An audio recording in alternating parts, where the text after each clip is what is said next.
En la gélida madrugada del 12 de septiembre de 1777, en las afueras de la aristocrática y disciplinada ciudad de Santiago de Chile, la bruma matutina se cernía como un sudario sobre el paraje desolado conocido como el Llano de la Misericordia. No fue el estruendo de un terremoto lo que quebró el silencio, ni el tañido de una campana anunciando el alba, sino el frío y metálico sonido de espadas desenvainándose. Y luego, dos disparos que resonaron secos, ensordecedores, rompiendo la quietud del amanecer. Dos figuras, altivas y de noble cuna, cayeron casi al unísono sobre la tierra escarchada. Sus cuerpos teñidos de rojo, sus vidas, unidas por la misma pasión, extinguiéndose en un último aliento. No fue un acto de guerra, ni un asalto de bandidos, sino el sangriento desenlace de una rivalidad ancestral, de una pasión desmedida y de un honor malentendido, todo por el amor de una mujer. Este duelo fatal, prohibido por las leyes de la corona y de la iglesia, pero dictado por las implacables reglas de la aristocracia, sacudió los cimientos de la alta sociedad chilena, desatando un escándalo que amenazaba con destruir reputaciones intachables y sumir en la deshonra a una de las familias más poderosas del virreinato. Si quieres conocer la verdadera historia de la tragedia que convirtió el Llano de la Misericordia en un lugar de leyenda oscura y de corazones rotos, la verdad detrás de la rivalidad que condujo a una doble muerte por amor, suscríbete ahora y activa la campanita, porque esta historia te va a impactar desde el primer segundo. La Santiago de Chile de 1777 era una ciudad colonial en plena efervescencia, una joya incrustada en el Valle Central, que comenzaba a soñar con su propia identidad bajo la férrea bota del Imperio Español. Sus calles empedradas, flanqueadas por casonas señoriales de patios interiores y balcones de fierro forjado, se alineaban bajo la omnipresente sombra de la cordillera andina, una barrera natural que protegía la ciudad, pero también la aislaba, creando una sociedad endogámica y rígidamente estratificada. El aire, limpio y seco, olía a pino, a pólvora de los cuarteles y al incienso de las innumerables iglesias y conventos que marcaban el ritmo de la vida cotidiana. La sociedad colonial, como en el resto de América, estaba dividida por una jerarquía inquebrantable, donde la pureza de sangre era la moneda más valiosa. Los peninsulares, nacidos en España, ocupaban los cargos más altos del gobierno y la milicia. Los criollos, descendientes de españoles pero nacidos en estas tierras, formaban la aristocracia terrateniente y comercial, amasando vastas fortunas en minas, comercio y enormes haciendas. Bajo ellos, una intrincada pirámide de mestizos, mulatos, indígenas y, en la base más brutal de todas, los esclavos, quienes sostenían con su sudor y su miseria el andamiaje de esa opulencia. La vida social giraba en torno a misas solemnes, tertulias literarias en salones adornados con lujo importado, bailes de máscaras y las infaltables corridas de toros, espectáculos de honor y destreza que reflejaban la obsesión de la élite por la reputación y el decoro. El honor, tanto familiar como personal, era un código no escrito, una ley más poderosa que cualquier edicto real o bula papal, una línea sagrada que si era cruzada, exigía una retribución, a menudo sangrienta. En la cúspide de esta pirámide social se encontraba el general Don Mateo de los Ríos y Guzmán, una figura imponente y temida, no solo por su vastísima fortuna, sino por su impecable trayectoria militar al servicio de la corona y su autoridad innegable sobre el ejército del Reino de Chile. Su casona en el centro de Santiago, una fortaleza de 2 plantas con un portón de madera maciza y escudos nobiliarios grabados en piedra, era un reflejo de su poder. Don Mateo había amasado su riqueza a través de vastas concesiones de tierras en el sur, de lucrativos negocios de exportación de trigo y cuero a Perú, y de su control sobre las rutas comerciales, un privilegio que su influencia militar le garantizaba.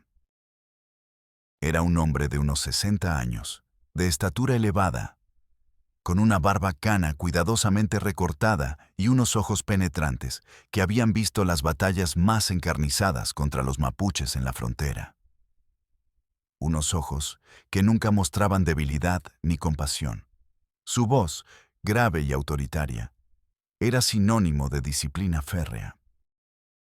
Se enorgullecía de su linaje ancestral, que se remontaba a los reyes católicos, y su mayor obsesión era mantener la pureza de su sangre y la intachable reputación de su apellido. Para don Mateo, su familia era una extensión de su ejército, una estructura que debía ser controlada con mano de hierro, donde cada miembro tenía un rol y debía cumplirlo sin objeciones, y donde el decoro era más valioso que la felicidad personal.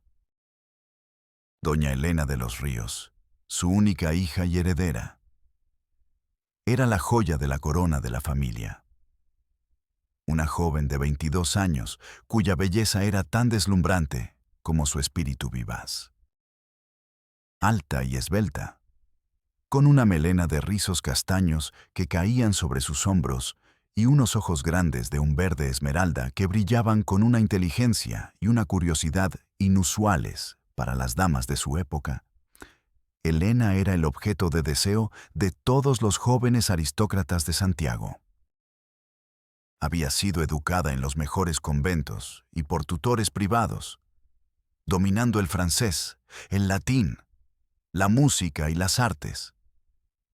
Pero bajo esa pulcra superficie se escondía un alma apasionada y soñadora, que anhelaba una libertad que su condición de mujer y de noble le negaba. Su vida era un desfile de bailes, tertulias y visitas sociales, siempre bajo la estricta vigilancia de su padre y sus damas de compañía. Don Mateo la consideraba su más preciada posesión, una pieza clave en sus alianzas políticas y sociales. Y su matrimonio era, para él, la culminación de sus ambiciones dinásticas. Elena, sin embargo, se sentía asfixiada por las expectativas, por el corset invisible de su apellido, y soñaba con un amor verdadero, de esos que leía en las novelas románticas prohibidas que escondía bajo su colchón. Su corazón, aunque puro, estaba destinado a ser una moneda de cambio en el tablero de ajedrez de su padre. En este escenario de intrigas y ambiciones, 2 jóvenes aristócratas competían por la mano de Elena, y por ende, por el favor del poderoso general. El primero, don Alonso de Valdés, era un hombre de 30 años, de linaje antiguo y fortuna inmensa, dueño de las minas de plata más productivas del norte. De aspecto formal y severo, con una barba cuidadosamente recortada y una mirada penetrante que no perdía detalle. Alonso era un hombre pragmático y calculador, más interesado en la consolidación de su poder y la expansión de su riqueza que en los arrebatos románticos. Veía el matrimonio con Elena como el paso lógico para ascender aún más en la élite santiaguina, uniendo 2 de las mayores fortunas y sangres. Era ambicioso, implacable en los negocios, y poseía un sentido del honor acendrado, que defendería con la vida si fuera necesario. El segundo, don Gabriel de Castro, era el polo opuesto. A sus 25 años, era el arquetipo del galán, alto, esbelto, con una melena oscura y unos ojos vivaces que brillaban con una inteligencia chispeante. Pertenecía a una de las familias más antiguas y empobrecidas de Santiago, dueños de viejas tierras de cultivo que apenas producían ganancias. Pero su linaje era impecable y su encanto personal, innegable. Gabriel era un poeta de corazón, un músico, un espíritu libre que se sentía atrapado en las rígidas convenciones de su tiempo. Creía en el amor verdadero y en la pasión, y se había enamorado perdidamente de Elena a primera vista. Un amor que estaba dispuesto a desafiar todas las barreras. La rivalidad entre Alonso y Gabriel, al principio sutil y disfrazada de cortesía, pronto se convirtió en una tensión palpable en los salones de la sociedad. Un presagio de la tragedia que se avecinaba. La chispa, inevitable e insidiosamente subversiva, prendió fuego en los salones y jardines de la sociedad santiaguina, donde el brillo de las velas y el aroma de las flores ocultaban las más profundas pasiones. Doña Elena, la joya de la corona del general, se encontraba atrapada entre la ambición de su padre y el asedio constante de sus dos más prominentes pretendientes, don Alonso y don Gabriel. Don Mateo, su padre, había dejado clara su preferencia: el matrimonio con don Alonso de Valdés. Era una unión estratégica, una fusión de riqueza y prestigio que consolidaría aún más el poder de la familia de los Ríos, elevándolos a una posición casi intocable en el virreinato. Alonso era el partido ideal a los ojos del general.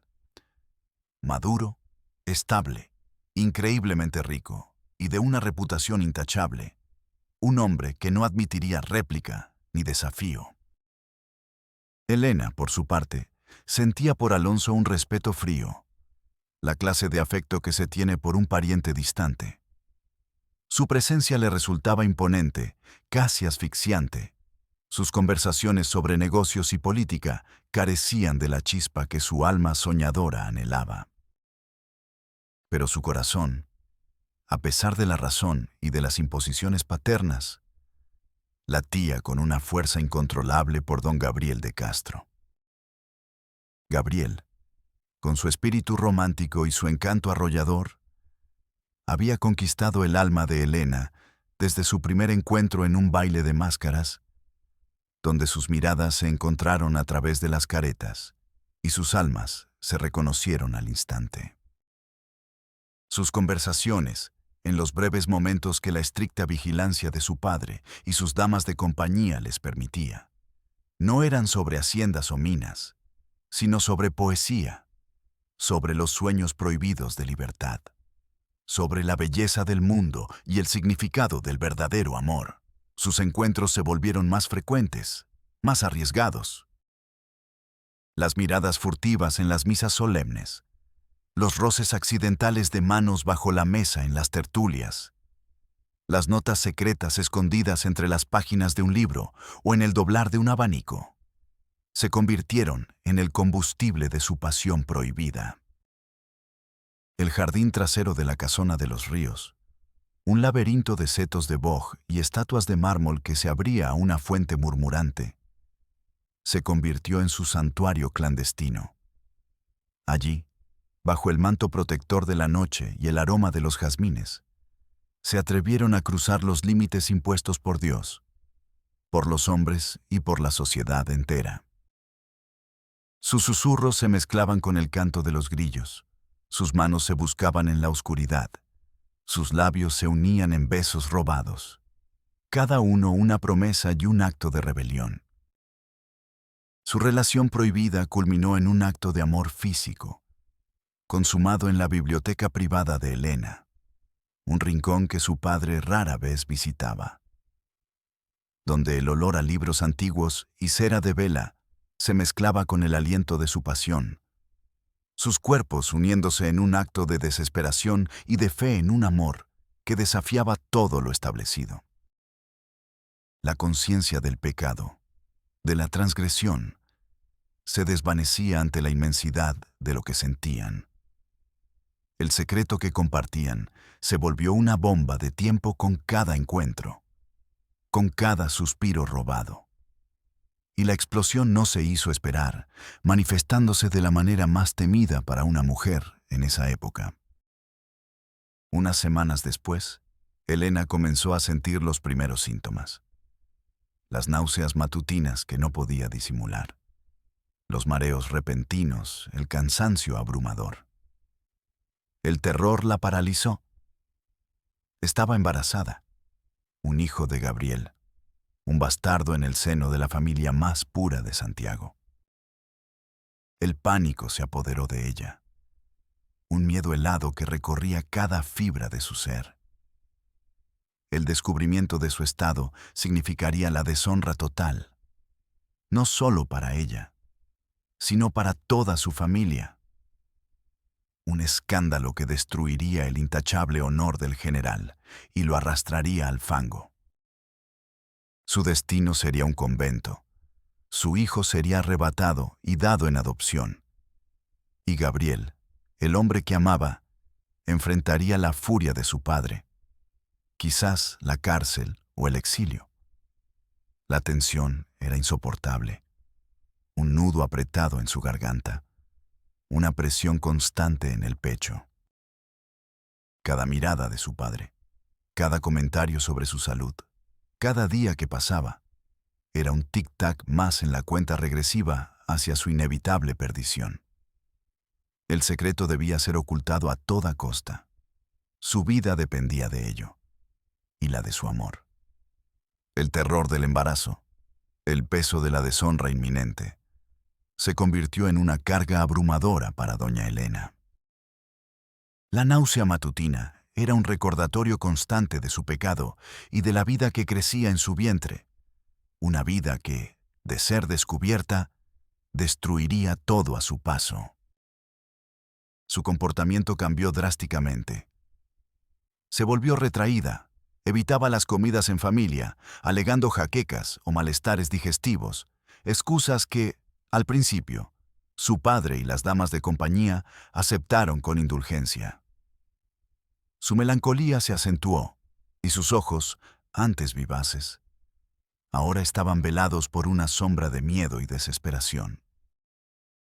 Comenzó a usar vestidos más anchos y oscuros, capas y chales que disimulaban sutilmente la creciente redondez de su figura. Una mentira que esperaba que la protegiera de las miradas curiosas.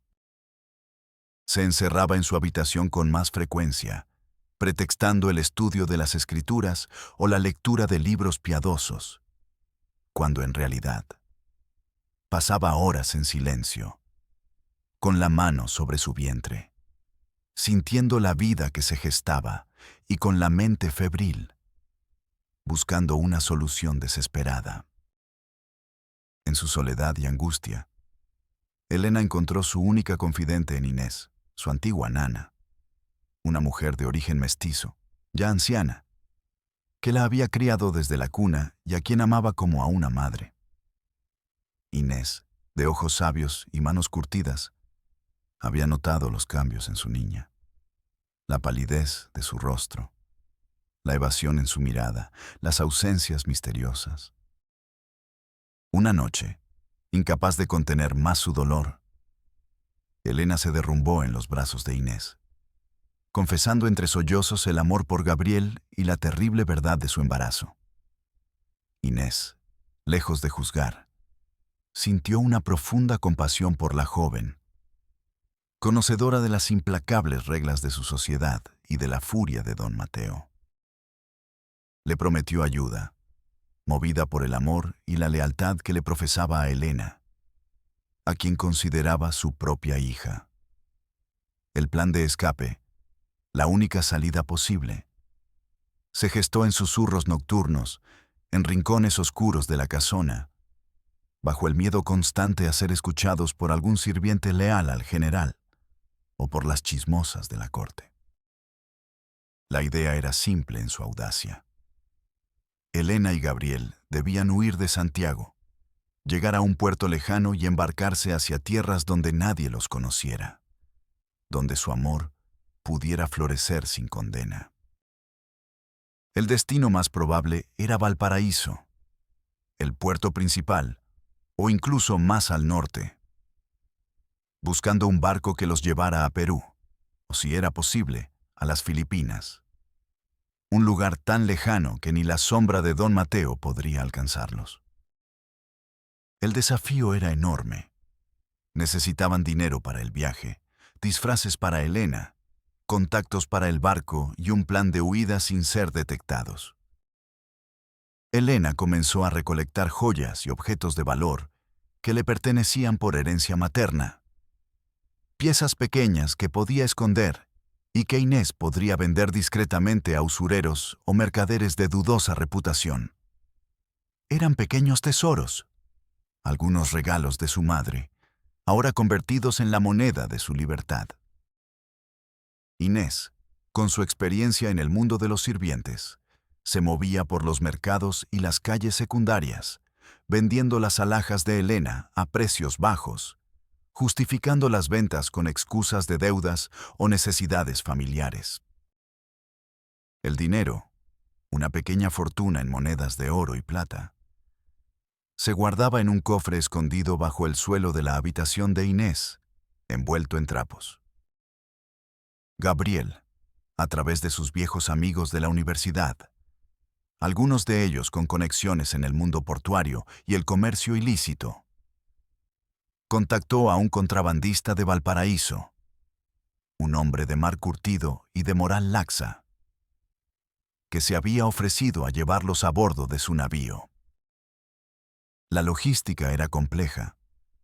Debían llegar al puerto sin levantar sospechas, con Elena disfrazada como una joven campesina o una sirvienta, y Gabriel como un arriero. Necesitaban caballos rápidos para el viaje y el momento perfecto para la huida. La fecha elegida fue la del 11 de septiembre, la noche previa a una importante parada militar en la Plaza Mayor, en la que el general Don Mateo estaría totalmente absorto en los preparativos y la vigilancia. Un evento que concentraría toda la atención y la seguridad de la ciudad, dejando una ventana de vulnerabilidad en la casona. Mientras tanto, don Alonso de Valdés, el prometido oficial de Elena, había comenzado a notar los cambios en su prometida. Su mirada se había vuelto más distante, su sonrisa forzada, y su aparente reclusión en la casona le parecía extraña. Alonso, un hombre de intelecto agudo y una posesividad inherente, no tardó en sospechar que algo andaba mal. No era el amor lo que lo impulsaba, sino el orgullo herido, la afrenta a su reputación, la posibilidad de que su futura esposa estuviera manchada. Comenzó a investigar discretamente, sobornando a algunos sirvientes de la casona del general, aquellos menos leales, buscando el rastro de la verdad. Una de las criadas, envidiosa de la cercanía de Inés con Elena y de la atención que recibía Ricardo, le vendió la información que buscaba. Los encuentros secretos en los establos, las notas clandestinas, el cambio de vestimenta de Elena, los murmullos de un romance prohibido. Alonso, con la sangre hirviendo de indignación, sintió que su honor había sido pisoteado. La ira y el resentimiento se apoderaron de él, convirtiéndolo en un cazador implacable. El secreto estaba a punto de explotar. ¿Crees que lograrán escapar de las garras de don Ramiro y de la Inquisición, y de la ira de don Alonso? Comenta tu predicción y sigue viendo para descubrir el terrible desenlace de esta historia de amor, venganza y tragedia. La noche del 11 de septiembre de 1777. Un velo de misterio se cernía sobre Santiago de Chile. El aire, denso y cargado de expectación por la parada militar del día siguiente, bullía de movimiento en las calles. Pero la casona del general de los Ríos, extrañamente, estaba sumida en una calma tensa. Elena, disfrazada con ropas burdas de campesina, su rostro cubierto por un chal, se deslizó por las escaleras traseras, con el corazón martilleándole en el pecho como un tambor de guerra. Inés la esperaba en el patio, los ojos enrojecidos por las lágrimas de una despedida que sabía sería para siempre. Con un último abrazo silencioso, Elena se despidió de su nodriza, de su niñez, de su vida anterior. Cruzó el patio y entró al establo, donde Ricardo, vestido como un arriero, la esperaba junto a los 2 caballos ensillados, listos para galopar hacia la libertad. Sus ojos se encontraron en un instante de amor y terror, una promesa de futuro incierto, pero anhelado. Estaban a punto de montar cuando el destino, o la implacable mano de la traición, se cernió sobre ellos. Don Alonso de Valdés, con el alma corroída por la sospecha y el orgullo herido, no había confiado plenamente en los rumores de los sirvientes. Decidió verificar la infamia con sus propios ojos. Se había apostado horas antes en un punto ciego del jardín, oculto entre los setos, su paciencia de depredador al acecho. Había visto a Elena y a Ricardo entrar en el establo. Había escuchado sus susurros, sus promesas, el juramento de un amor que le estaba prohibido y que mancillaba su honor. La visión de su prometida a punto de huir con un hombre de clase inferior, llevando quizás un bastardo en su vientre, encendió una furia helada en su pecho, una ira que superaba cualquier otra emoción. Cuando Elena y Ricardo estaban a punto de montar, el general don Mateo de los Ríos, alertado por una nota anónima, enviada por el propio Alonso, camuflado de amigo leal, y por una premonición que lo había sacado de la cama en la mitad de la noche, irrumpió en el establo. Su voz, un bramido de autoridad y furia, rompió el silencio de la noche como un trueno. «Deténganse, villanos, traidores», tronó el general, su rostro descompuesto por la ira y la incredulidad, sus ojos llenos de una furia asesina. No venía solo. Detrás de él, con las armas en ristre, llegaron sus guardias personales, soldados leales a él por encima de cualquier otra autoridad. Y detrás de ellos, el propio don Alonso, su rostro una máscara de fría satisfacción y triunfo. «Padre, no es lo que parece». «Component placement», balbuceó Elena, sus ojos llenos de terror, sus manos temblorosas. «Es una infamia». «Me han tendido una trampa». Pero sus palabras se ahogaron en la furia de su padre. «Silencio, ramera. He visto con mis propios ojos tu deshonra, y tú, bestia inmunda», gritó don Mateo, señalando a Ricardo con un dedo acusador, su voz llena de desprecio. La confrontación fue explosiva y caótica. Ricardo, instintivamente, interpuso su cuerpo entre Elena y los guardias, intentando protegerla, pero la situación era desesperada. Don Mateo, con la voz temblorosa de rabia, sacó su pistola de cinto, un arma cargada y letal. Alonso, viendo su oportunidad, también desenfundó su espada, su rostro contorsionado por la ira y el desprecio. «Pagarás por mi honor mancillado, Gabriel de Castro», gritó Alonso, confundiendo a Ricardo con su rival en su ceguera de ira. Los guardias se abalanzaron sobre Ricardo, inmovilizándolo brutalmente.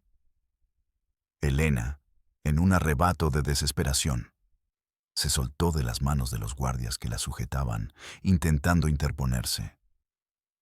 «No.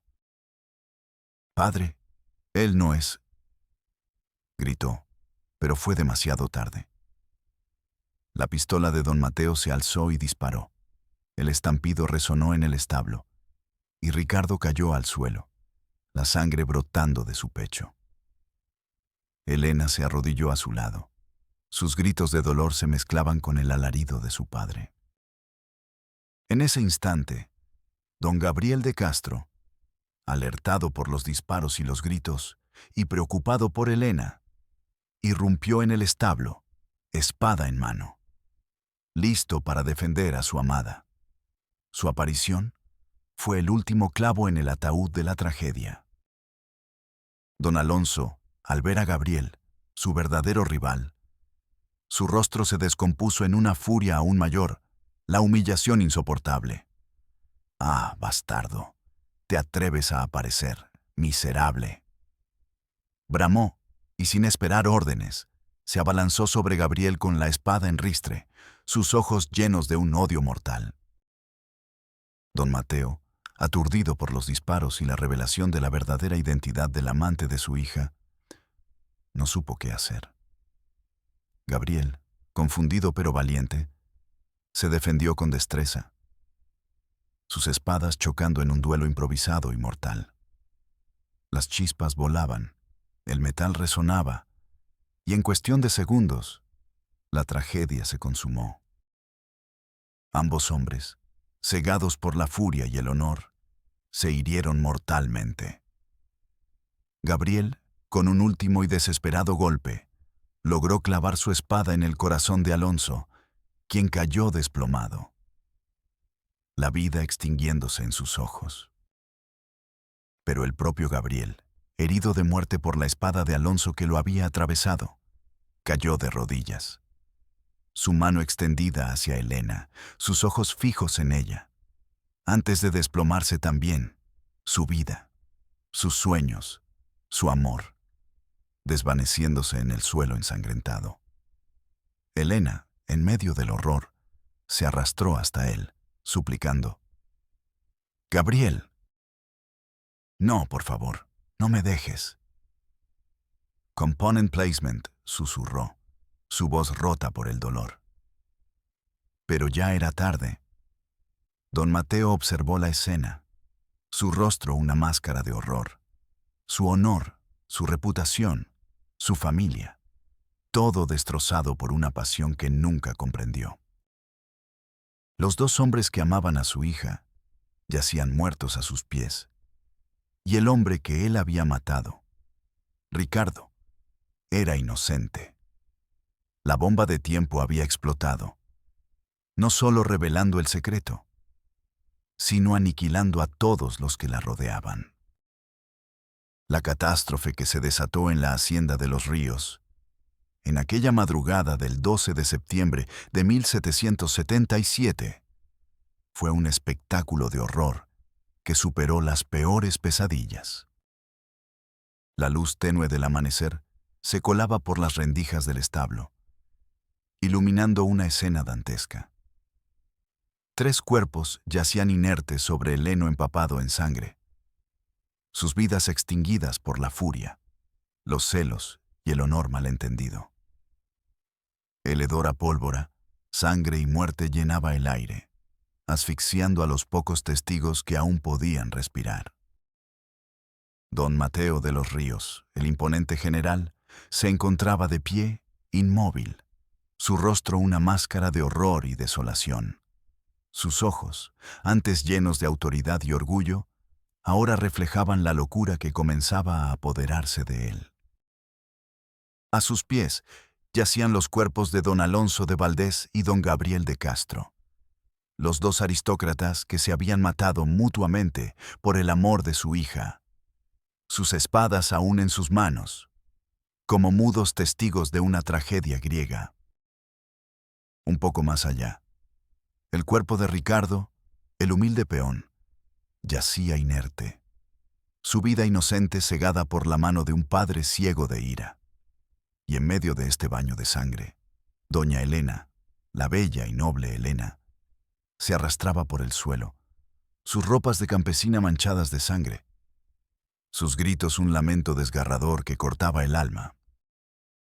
Se aferraba al cuerpo sin vida de Gabriel, besando sus labios fríos, susurrándole promesas de amor eterno que la muerte había roto. Su llanto era el de una madre que pierde a su hijo, el de una amante que pierde a su amor, el de una mujer que pierde su vida.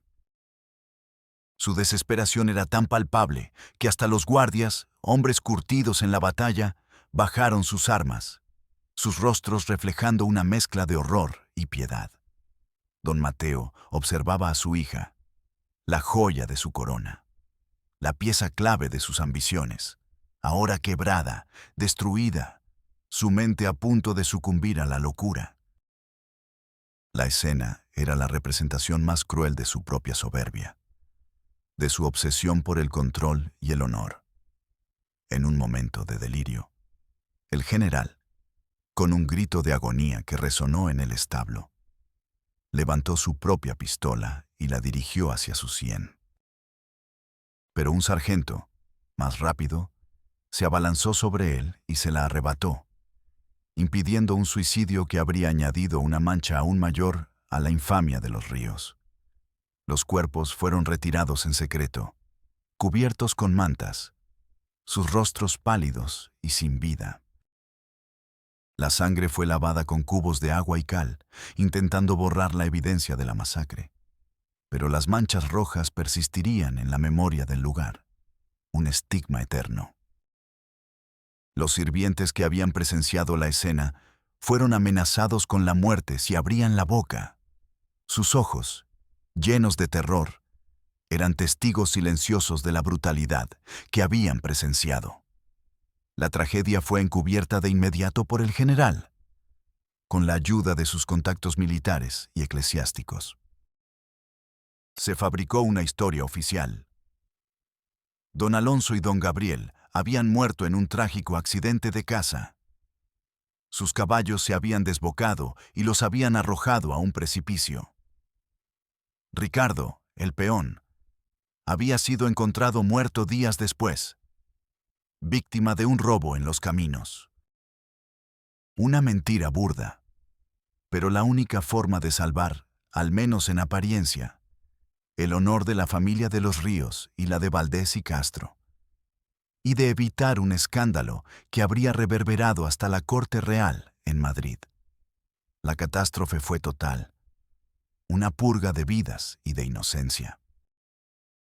La hacienda, antes símbolo de poder, se convirtió en un lugar de horror. Sus muros testigos de un amor que desafió la muerte y una venganza que lo consumió todo.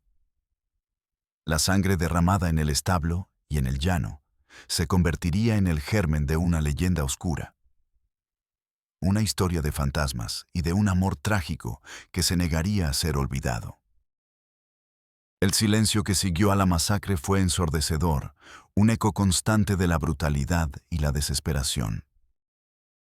Las consecuencias de la tragedia del Llano de la Misericordia, o como se la conoció en los círculos más íntimos, la masacre de los Ríos, fueron devastadoras y se extendieron mucho más allá de las vidas de los que cayeron en aquella madrugada sangrienta. El general don Mateo de los Ríos, el hombre que había valorado el honor por encima de todo, vio su reputación, su carrera y su linaje destrozados. Aunque la historia oficial del accidente de caza fue aceptada públicamente por miedo y conveniencia, los murmullos y los chismes nunca cesaron. Los ojos de la sociedad, siempre vigilantes, notaron el repentino y drástico declive del general. Su figura, antes imponente, se encorvó. Su cabello se volvió completamente blanco en cuestión de semanas, y sus ojos, una vez penetrantes, ahora estaban velados por la locura y el remordimiento. Se recluyó en su casona, evitando la vida social, un recluso en su propio imperio. Sus relaciones políticas se enfriaron, su influencia militar disminuyó, y su ambición de grandeza se desvaneció, reemplazada por una amargura y una paranoia que lo consumieron. Murió 2 años después, solo y atormentado. Su nombre, que había sido sinónimo de poder, ahora lo era de tragedia y deshonra. Con él, el linaje de los Ríos se extinguió.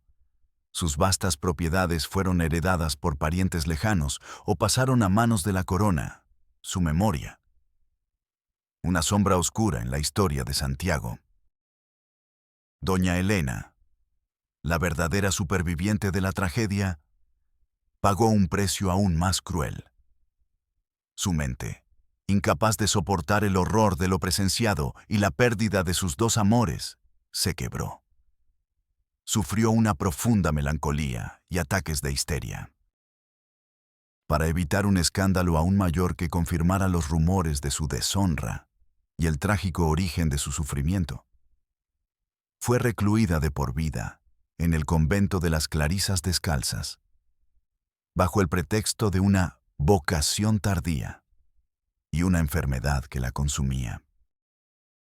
Allí, en la oscuridad y el silencio de su celda, alejada del mundo, dio a luz en secreto a su hijo, fruto de su amor con Gabriel.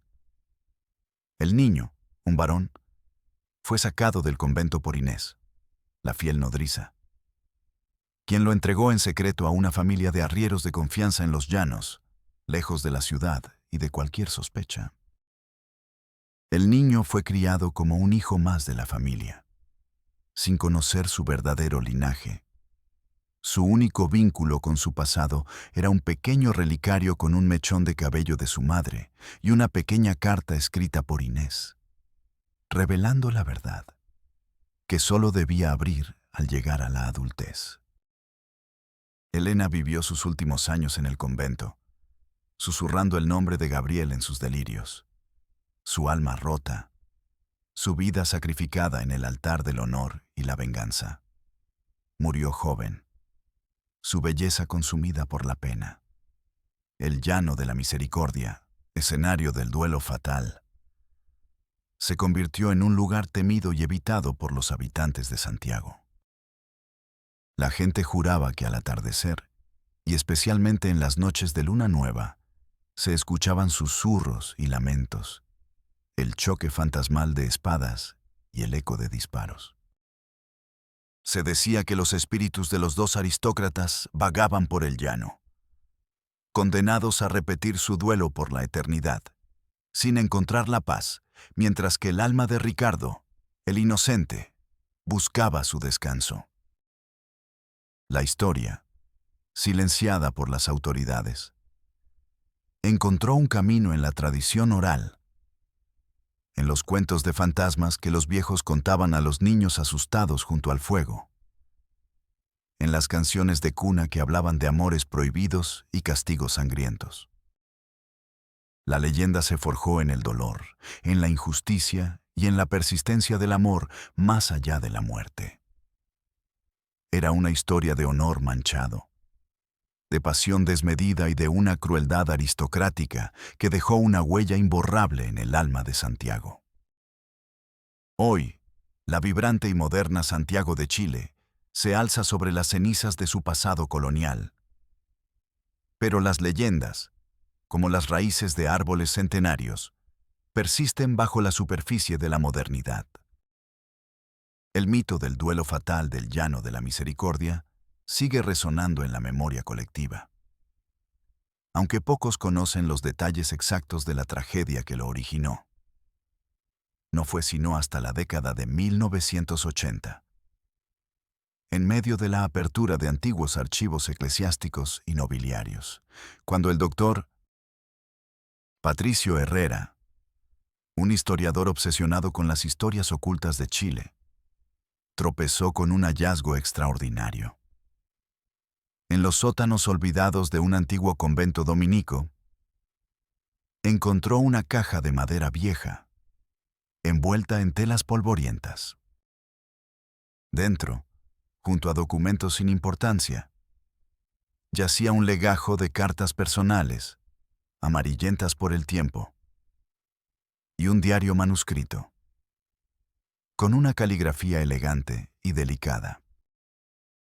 Era el diario de doña Elena, escrito con la ayuda de Inés, su fiel nodriza, y las cartas que se intercambió con Gabriel, un testimonio conmovedor de su amor prohibido, su desesperación, el embarazo secreto y el horror de la noche del duelo. El hallazgo fue corroborado por registros médicos del convento, que mencionaban el nacimiento de un niño sin padre conocido. y por un registro de bautismo secreto en una parroquia rural lejana, donde Inés había llevado al hijo de Elena. La verdad, una vez revelada y autenticada por la investigación exhaustiva del doctor Herrera, validó las leyendas susurradas por siglos en la penumbra. El llano de la Misericordia, ahora una zona urbanizada y bulliciosa, sigue siendo un recordatorio silencioso de la tragedia que lo marcó. Un lugar donde, quizás, el eco de los disparos y los gritos aún resuenan en el viento.